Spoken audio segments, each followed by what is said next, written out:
Hi, how's it going?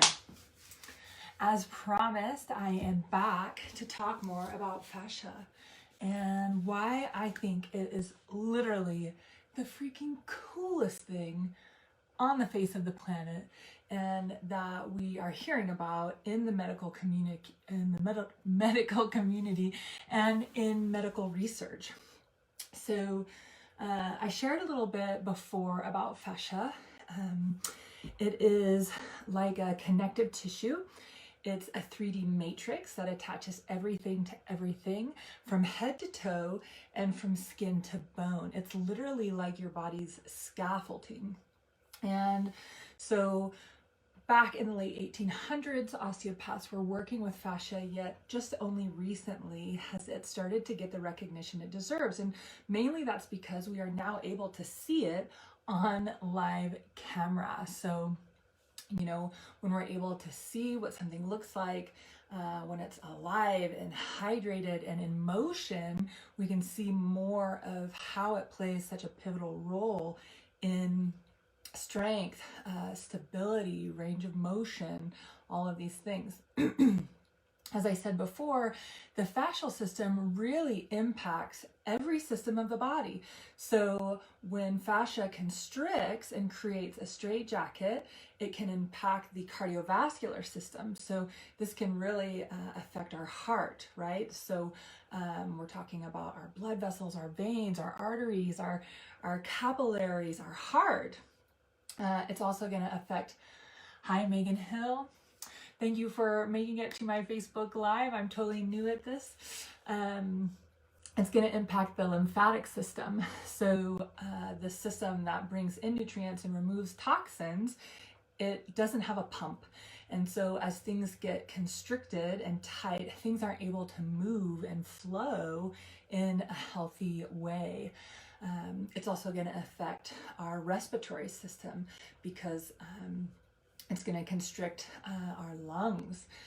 It's going to affect our reproduction system, right? Because if we have tension or restriction that's going around a fallopian tube or an ovary, that could really affect the ovum drop.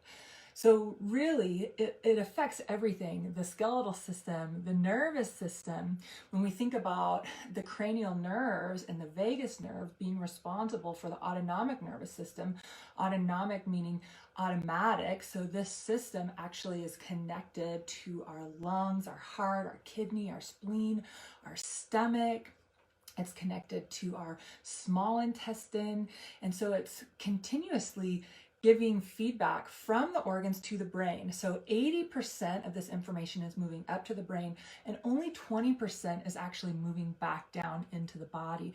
So we really want these nerves to be functioning properly. And if we have this forward chronic head posture, right, from being on our devices and looking forward, and even just reading a book. Some of us aren't techie people, but we're still like heads down in a book, and so we're ending up with some neck and upper back pain.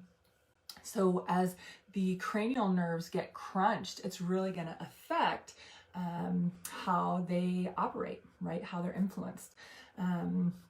So moving on, I talked about the balls, and I'm not really a gadget person, and I also am not like a cell person. So the truth is, I just love these balls. I've in the past used lacrosse balls, racket balls, tennis balls, rollers. I was really creative. Before I was a myofascial therapist, I was a deep tissue therapist. So before I knew better, I was like, all go, like no pain, no gain. And what I learned was that was actually pretty ineffective, because as we tense and as we get tight because something hurts and it's painful and we're not able to breathe, we're not actually able to soften and relax and open these things up. So these balls are beneficial because they are softer. So you can actually get up right along the transverse processes, the spinous processes, right up next to the bone where a lot of those muscles have their origin and insertion.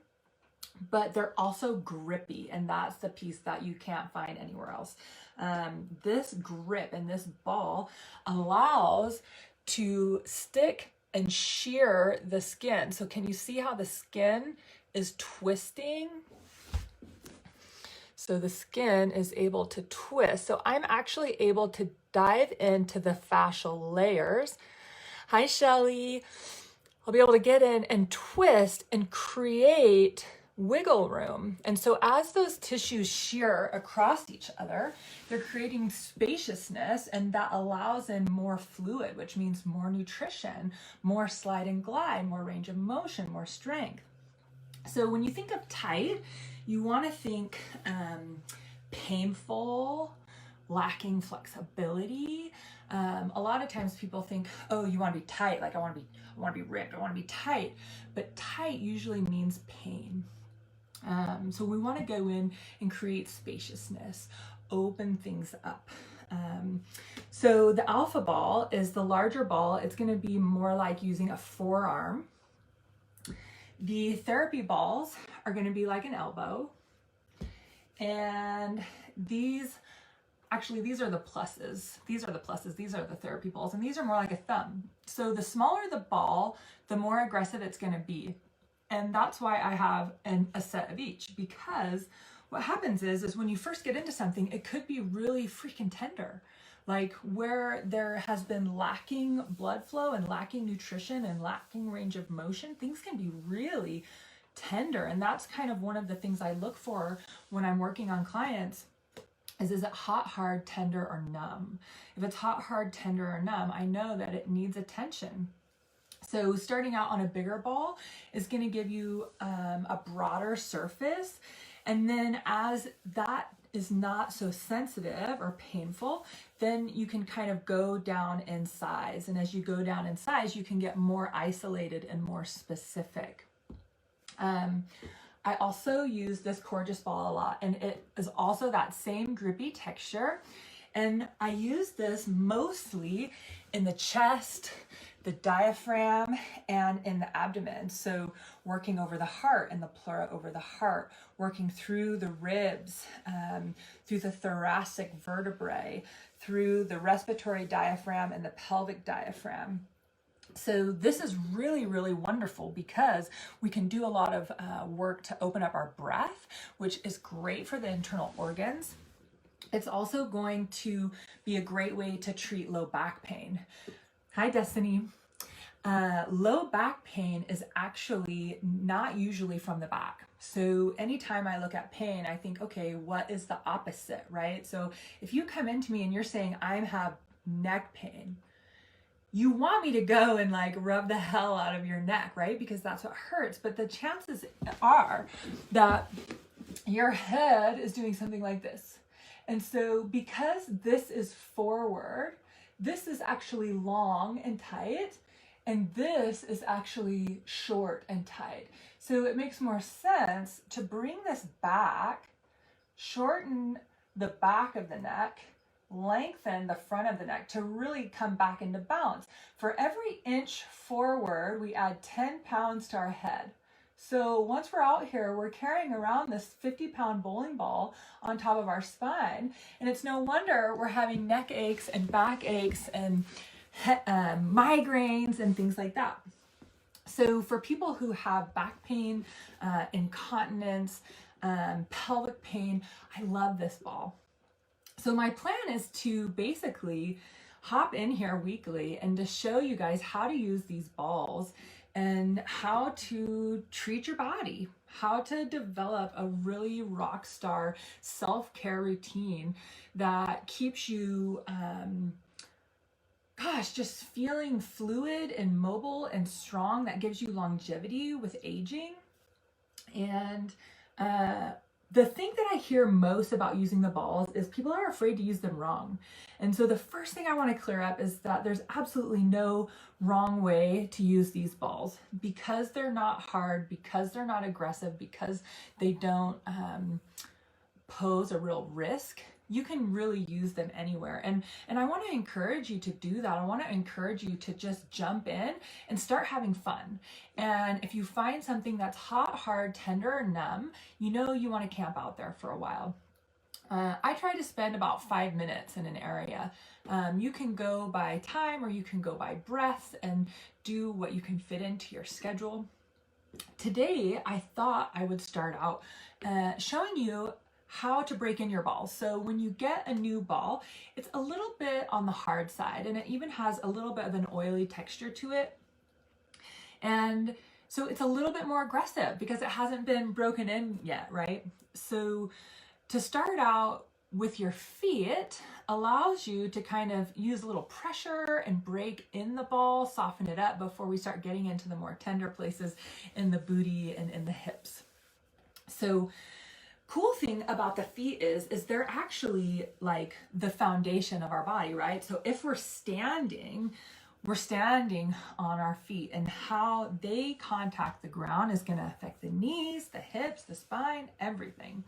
And what we found through cadaver studies is that the feet actually correlate strongly with the pelvis. And so when we get into the feet, we can actually indirectly start working with the trauma of the pelvis and imbalance of the pelvis.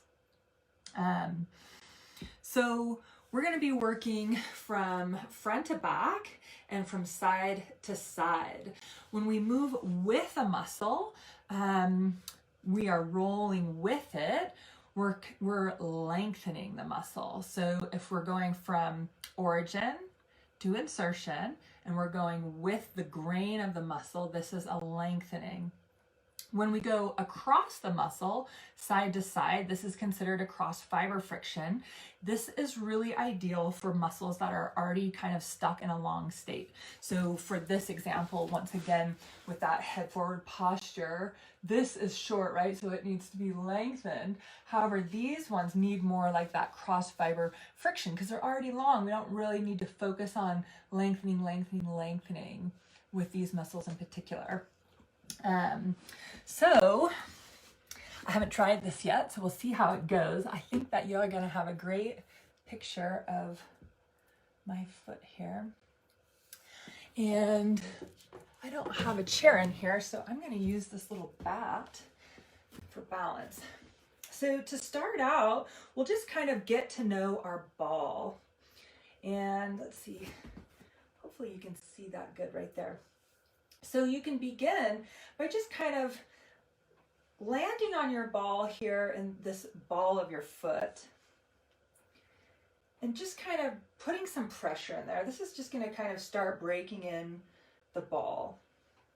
And as we press into the ball, this is creating spaciousness in the metatarsals and the tarsals. As we move up through the foot, we're just kind of spreading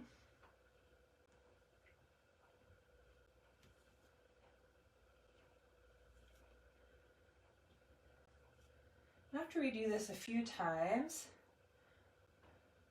we might come to the heel and just kind of press into the heel a bit.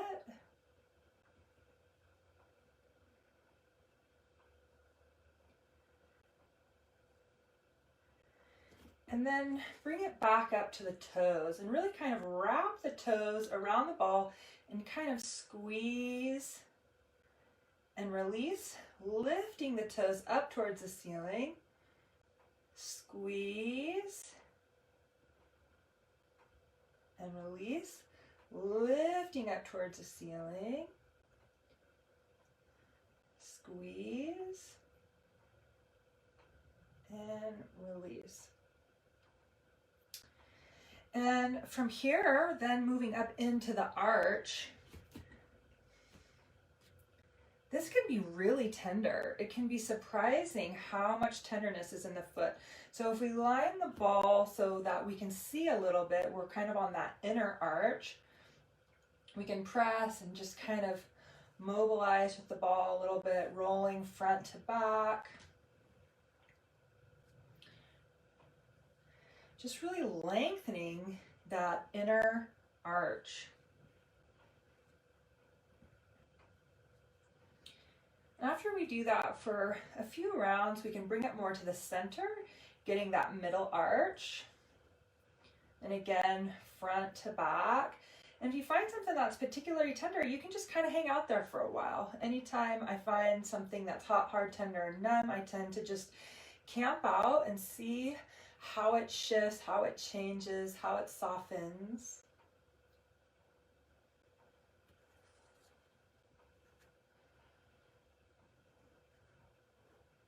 And then we can move it to the outside. From here, you might consider doing some cross fibering. So moving the ball from the outside to the inside. This is that cross fiber. It's great for people who have a lot of tension here in their foot, and it's great for mobilizing the ankle.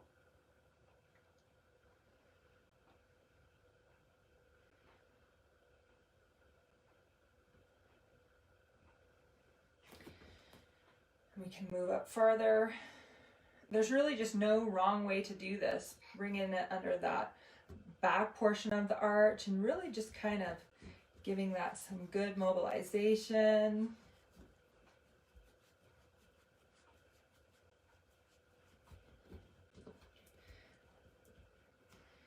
And now what I'm going to do is I'm going to take my opposite foot and I'm just going to kind of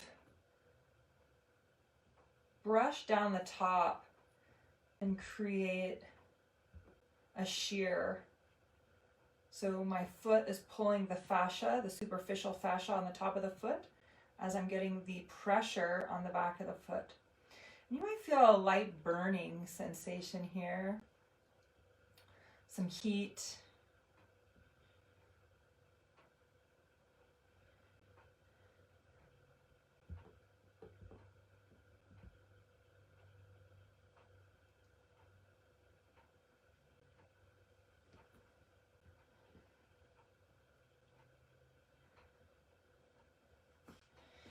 And so after you're done, I invite you to just compare the 2 feet.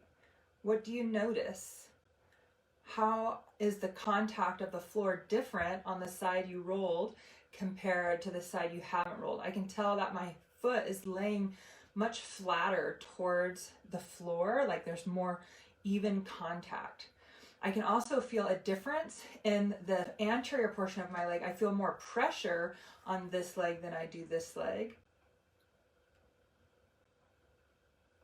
And it almost feels like there's different engagement happening up here in my hips. And so now I would invite you to take the other ball, because you likely got the set. I love having it in a set because sometimes when things are too tender, we can add a second ball and it will decrease the tenderness. So again, just pressing through the foot.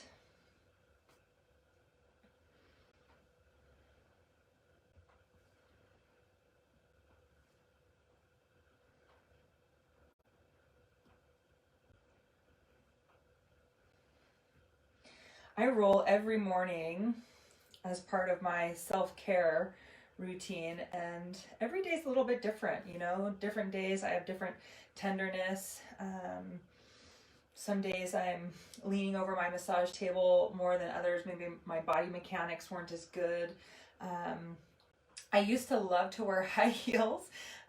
Before that just didn't work for me anymore because of my back. And so I wish I would have had this then, back when I was working and wearing high heels, you know, many days a week. I definitely don't recommend wearing high heels. I think that, you know, that was part of the reason I injured my back. Postural dysfunction, shortening of the posterior side of the body, having my foot in a heel, calf shortened, pelvis anteriorly rotated. That was really hard on my back. But if you're gonna wear them, you know, having a good foot care routine and calf opening routine would really help you to have a lot better longevity and a lot less havoc on your body. I noticed that right through this midfoot, I've got a lot of congestion and tenderness. So moving up into the ball, squeezing with the toes and lifting, squeezing and lifting,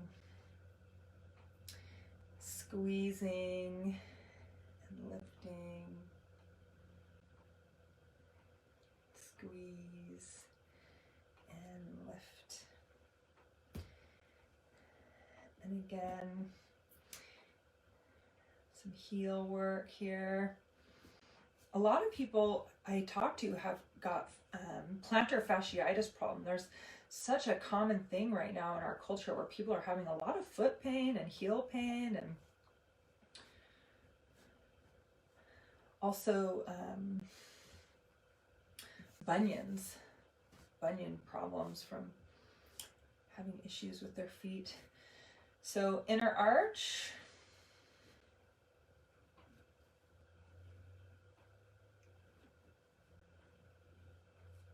Mid arch, so right through the center there. Bunch of little tiny bones in your foot right here that just really could use a good mobilizing. And then the outer foot as well. Get our cross fibering in.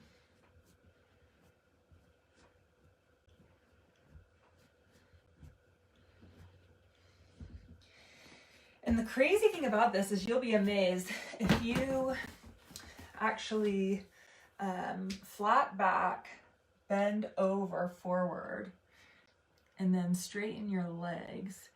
You'll be able to feel a difference in the tension that you experience in the back of your legs by just opening up your feet. So I invite you, when you do give this routine a try, that you check your hamstring mobility. Like, what's your flexibility like in your hamstrings prior to rolling out your feet versus after? So I'm going to leave you with that quick and easy foot routine. Great for the feet, great for the back, great for the pelvis, treating trauma in the pelvis. Great for women who are wearing high heels, and a great way to just start breaking in your balls and getting comfortable with using them. You know, there's truly no bad, wrong way. We've kind of been trained as a culture that it's no pain, no gain. That's not true. If you can't breathe, if you don't have a good breath, I want you to back off. It means it's too much. And don't be afraid that you're going to fail. Anywhere you use these balls on your body is going to be a gift. And that's because everything is connected to everything.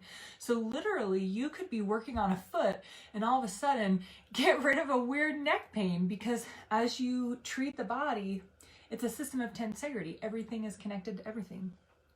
So I'd love to hear your questions, your thoughts, what you like. I'm totally new at this Facebook Live stuff, so I'm hoping I got the camera and everything in a good angle. If you have any feedback for me of how to get better visibility,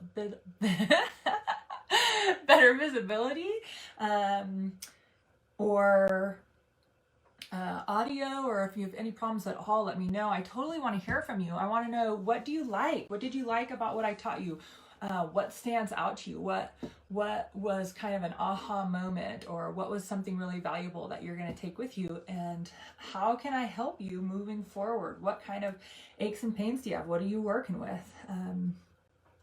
I don't have these balls on my page yet. I think my beautiful web lady, Melissa McGlenn, actually, she's newly married. She is my website wizard, and so she's going to have a resources page up on my website where I get the balls from. But in the meantime, Tune Up Fitness is where I order the balls. You can Google them, Tune Up Fitness, and just go under shop and balls. And I recommend all of them. They're actually pretty affordable. Like, all of these balls, I think if you just get the one alpha and these, that's like $67. And I mean, you can't get a massage for $67, and these will last you for years. And massage, I hate to say it, as lovely as it is, it doesn't get that same fascial work. So if you're seeing somebody who is specifically treating myofascially, you're going to have no oil, You're going to be sinking down into the tissues. There's going to be a slight stretch, and they're going to camp out there, and it's not going to feel like much. It's not going to be super painful. There's not going to be any oil or sliding and gliding. However, this is the #1 way to treat fascia. Balls are amazing. They're great for in between appointments to keep up with your maintenance care. However, nothing beats the piezoelectricity of hands actually melting and the connection of another person. When we go and get like a Swedish style massage and they're rubbing and there's oil, and even elbows, it feels good in the moment. But for anybody who's been doing that kind of therapy, hi Sarah, they know that it doesn't last long, unfortunately. You know, you feel good, and by the time you get to the parking lot and you look at your phone, you know, your shoulders are back up to your ears, and you know, the tenderness comes right back. So I really love the way that these are able to treat all the way down to the bone and organ layers. So anyways, thank you again so much for supporting me and supporting Whole Body Robbie, and I cannot wait to take this journey with you.